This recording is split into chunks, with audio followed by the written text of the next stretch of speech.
Municipal ఎన్నికల్లో విజయంతో మంచి జోష్ మీద ఉంది కాంగ్రెస్ పార్టీ. రాబోయే మెగా జీహెచ్ఎంసీ ఎన్నికల్లో 75 నుంచి 80% డివిజన్లు సాధిస్తామని ధీమాను వ్యక్తం చేశారు టీపీసీసీ చీఫ్ మహేష్ కుమార్ గౌడ్. అయితే ఆయనకి కౌంటర్ ఇచ్చారు కేంద్ర మంత్రి బీజేపీ నేత బండి సంజయ్.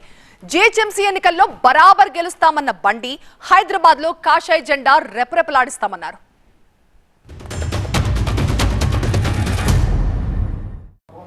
మళ్ళీ సార్వత్రిక ఎన్నికల్లో 100కు పైగా సీట్లు గెలిచి తెలంగాణ ప్రజానికంత శబాషి కొట్టుపించుకునే ప్రయత్నంలో ఉన్నాం.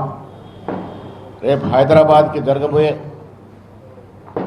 మెగా జిహెచ్ఎంసీ ఎన్నికల్లో కూడా ఇదే రకంగా 75 నుంచి 80% సీట్లు గెలుచుకుంటాం.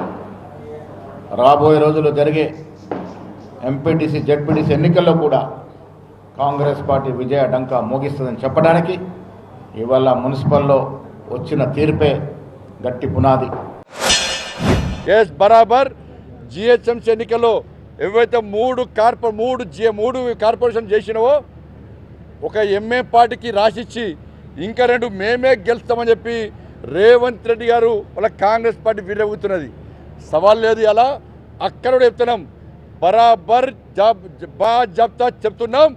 హైదరాబాద్లో కూడా ఇలా కాషాయ జెండాన్ని ఎగిరేయడానికి తెలంగాణ రాష్ట్ర వ్యాప్తంగా ఇలా భారతీయ జనతా పార్టీ కార్యకర్తలు కసితో ఉన్నారు, ఇలా ఆతృతతో ఉన్నారు.